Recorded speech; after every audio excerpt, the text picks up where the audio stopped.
It's another Q&A edition of Optimal Health Daily, episode 400, and I'm Dr. Neil Malik. Hey there, a very happy Friday to you, and welcome to another Q&A edition of Optimal Health Daily, where I answer your health questions related to fitness, diet and nutrition, and lots more. You send in the questions, and I answer them for you. And like I always say, I want this to be a place where I kind of bust any of those myths that are out there. I want you to be able to come here, listen to this podcast, and hear the truth. And what do I base the truth on? I look at the data. I try and look at research because really that's what's most important. It's what do good studies say about your particular question? That's how we can bust through some of these myths and really get to the heart of what's going on. And if this is the first time you're listening to this podcast, just a little bit about me. I have my doctorate of public health degree with an emphasis in chronic disease prevention and nutrition.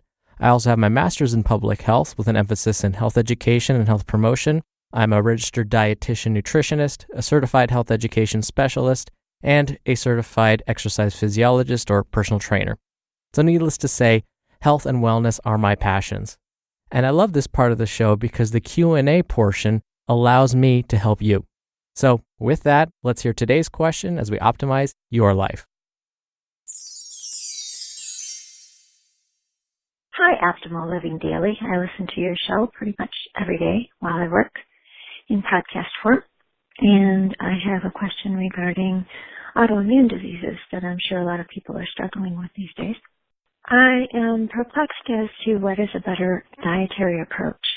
I have heard great things about the autoimmune protocol, paleo, but it involves a lot of, it seems to me, meats, protein, high fat, good for you fats, and there are a lot of good advantages to it. In fact, I've studied a little bit further into ketosis and the benefits of it for burning fat instead of sugar or glucose.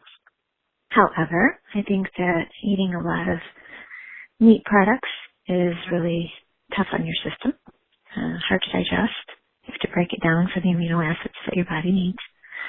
And I was raised plant-based and really kind of have a belief system around it as to why it's healthier. I was raised a Seventh-day Adventist, not in a blue zone.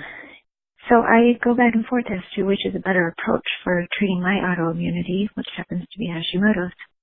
If you have anything for me or any direction I can go, any tips, any information to search out, thank you. I love your show. Thank you for your question, Shell. And thank you for listening every day and for your kind words. I'm so glad that you found us, and I'm so glad that what we're doing is helping you. So in regards to your question, I agree that it does seem as though more folks are suffering from autoimmune-related diseases or conditions nowadays.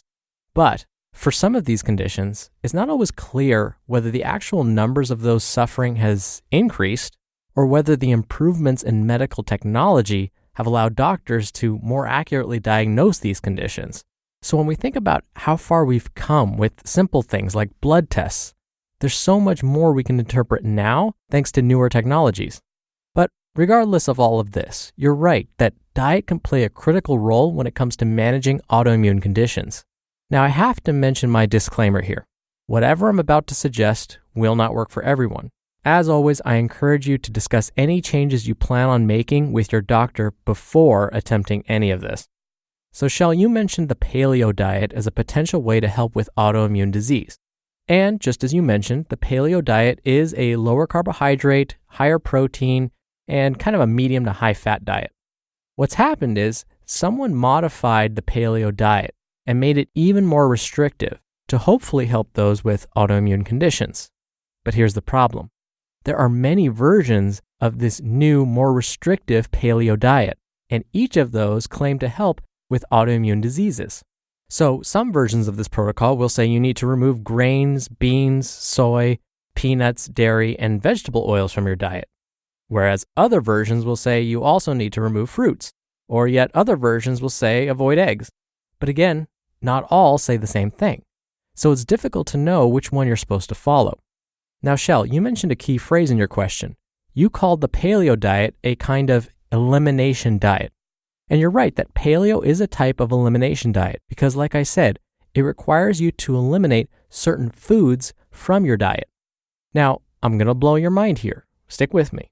Since paleo is an elimination diet, maybe it's not following paleo that is going to prove to be helpful, but merely the fact that paleo forces you to remove only those 1 or 2 foods that are causing your condition to flare up. Okay, let me give you an example. Let's say, for the sake of argument, eggs cause your condition to flare up. But follow me, you just don't know that yet. Your body doesn't like eggs, but you don't know that yet. So, you're still not sure which food or foods is actually causing you to feel worse. So, to help you figure this out, you happen to start a version of the paleo diet that requires you remove all eggs and egg products completely. But at the same time, you start increasing your intake of red meats, decreasing your intake of grains, including whole grains and beans, because that's what the protocol requires. So, because this version forced you to remove eggs, you do start to feel better. The food that was triggering your symptoms, eggs, has been removed. But you've been increasing your intake of other foods that may not be so great to eat over the long term, like red meat, and decreasing your consumption of foods that may help you in the long term, like whole grains and beans. So think about this for a second. It's not the paleo diet itself that's helping you. It was you not eating eggs. So meanwhile, by increasing your consumption of red meat and decreasing your consumption of whole grains and beans, you might be raising your risk for developing other chronic conditions like heart disease or even cancer. So in the short term, you might be feeling better, but the long-term risk might change. So really, it was a coincidence that the paleo diet helped you feel better. It wasn't because of paleo. It was because you removed the one food that caused you to feel worse. Shell, you also mentioned that you suffer from Hashimoto's, which is short for Hashimoto's thyroiditis. For those of you that don't know, what happens to people with this condition is their immune cells, their body's defense, for some reason start attacking the thyroid gland. The thyroid gland is found in your neck. It's right in front of your windpipe. And its main function is to help with metabolism. So if the body starts attacking this gland, it can lead to problems with metabolism, or basically how many calories you burn each day. So for someone with Hashimoto's, they may find their metabolism slows down and they begin to feel tired and they may start to gain weight. Now here's what's really interesting about diet as it relates to Hashimoto's specifically. When we look at the research, are you ready for this? Both paleo and a vegan diet have been shown to help. Those are like two complete opposites, and yet both can be helpful. Doesn't that just prove my point? It's not following paleo or Atkins or South Beach or vegan or anything else that's particularly helpful. It's the fact that by coincidence, those diets might just force you to remove the 1 or 2 foods that trigger your symptoms. But the other restrictions, again, might actually negatively affect your health in other ways over the long term. A side note, what we do know about Hashimoto's is that it's good to avoid these foods specifically: cauliflower, broccoli, bok choy, and cabbage. That's because these foods can aggravate the thyroid for those with this specific condition. If you're otherwise healthy, no need to avoid those. Okay, so what should you do? The first thing I would recommend is, before even changing your diet, keep a food diary along with a record of your symptoms. So anytime you eat or drink something, write down the date, the time, and what you ate or drank. If you can also include a guesstimate of how much you consumed, that would be helpful too. So keep this food diary with you at all times. Whenever you begin experiencing a flare-up of your symptoms, write that down in the diary. Describe the symptoms in as much detail as you can. Were you feeling any pain? Where? Was it cramping you were experiencing? Where? Did you have a skin reaction? What did that look like? For those kinds of reactions, if you can use your phone to take a quick photo, that'd be even better. You get the idea. So by doing this, it will allow you to find any patterns between the foods you ate and the appearance of symptoms. That way, you can focus on just eliminating those 1 or 2 foods instead of following a really restrictive diet for no reason.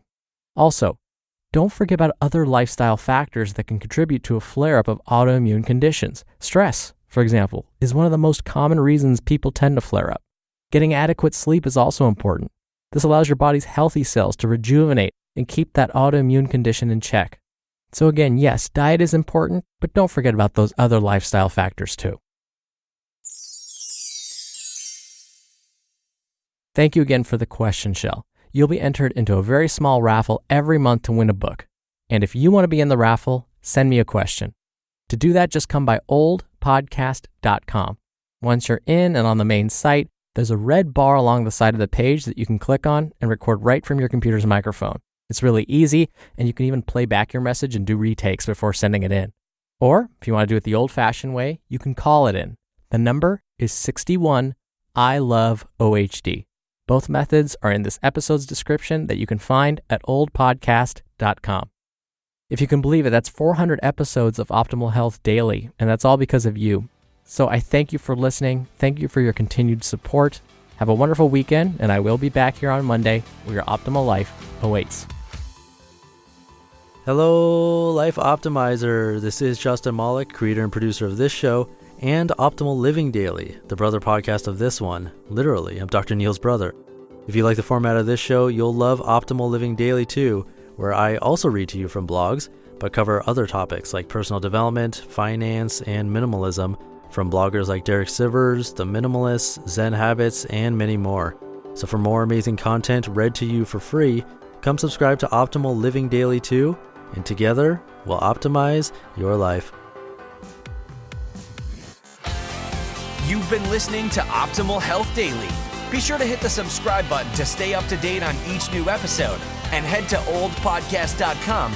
That's oldpodcast.com for a free gift, as well as more actionable tips and resources to help you maximize your potential. Thanks for joining us, and remember, your optimal life awaits.